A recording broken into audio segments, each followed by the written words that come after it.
All right, let's just jump right in. I want you to picture something. The year is 1995. David Bowie. I mean, he's a global icon, right? He's still riding high from his massive commercial success in the 80s. And he could have played it safe. He could have given us another pop hit.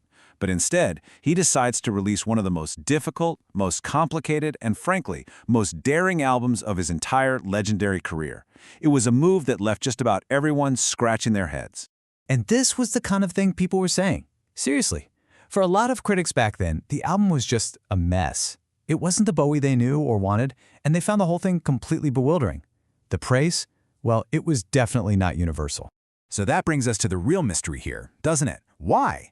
Why, after conquering the entire planet with massive hits like Let's Dance, would he risk everything on an album and almost seemed designed to push his audience away? Well, to figure that out, we're going to have to go inside, outside. Okay, so first things first, let's get our bearings and talk about what this album is actually about. Because at its heart, Outside isn't just a random collection of songs. No, it's a story. And it is a very, very dark and strange one. So here's the setup. We're dropped into this kind of cyberpunk future, right on the brink of the new millennium. And we're following this detective, Nathan Adler. He's investigating this bizarre new trend called art crime, where murder is literally being treated as an artistic performance piece.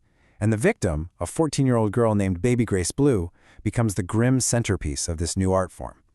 The whole thing is just soaked in this feeling of anxiety and dread about the future. And you know, this dark, twisted world wasn't coming out of nowhere. Think about the mid-90s.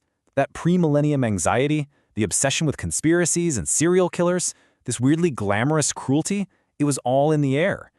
Outside was basically tapping directly into the cultural frequency of its time. It fit right in.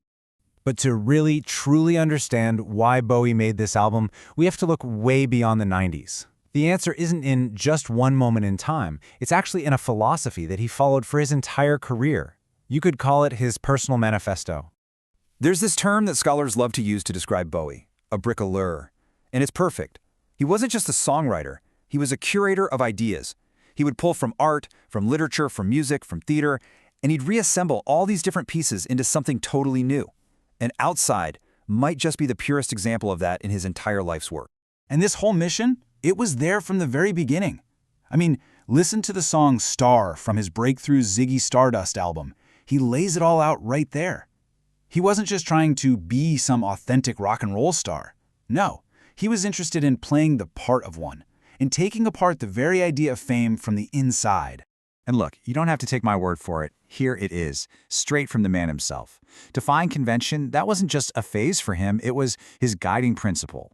From Ziggy to the Thin White Duke, his entire career was one big exercise in challenging what you expected from him. So Outside wasn't some random left turn. It was the ultimate expression of what he'd always been about.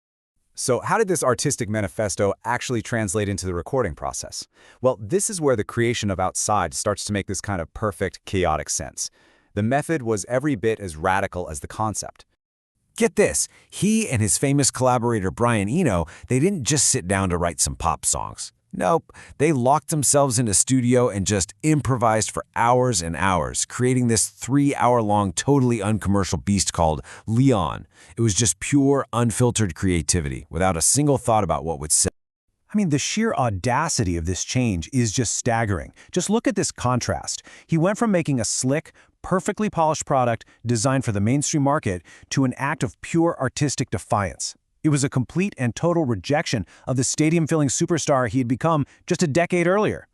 And the music itself was the ultimate proof of his bricoleur nature. I mean, what kind of album is Outside? It's all of them.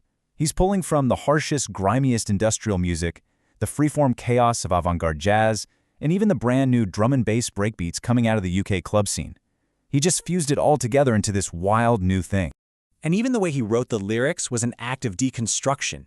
He used the cut-up technique, which was made famous by the writer William Burroughs. He'd literally write out lines, physically cut them up into little pieces, and then rearrange them at random. That's why the story feels so fragmented and dreamlike. It was literally built that way. So, what happened when this challenging, fragmented, totally uncommercial art crime opera was finally unleashed on the world? Well, let's look at the fallout and how this album's reputation has been completely transformed over time. As you can probably guess, the record label, panicked. I mean, they heard those 3-hour-long improvised Leon tapes and pretty much refused to release them. Bowie had to compromise, and he ended up adding more structured, normal songs to make the whole project a little more listenable. But even in its final form, it was a massive commercial risk.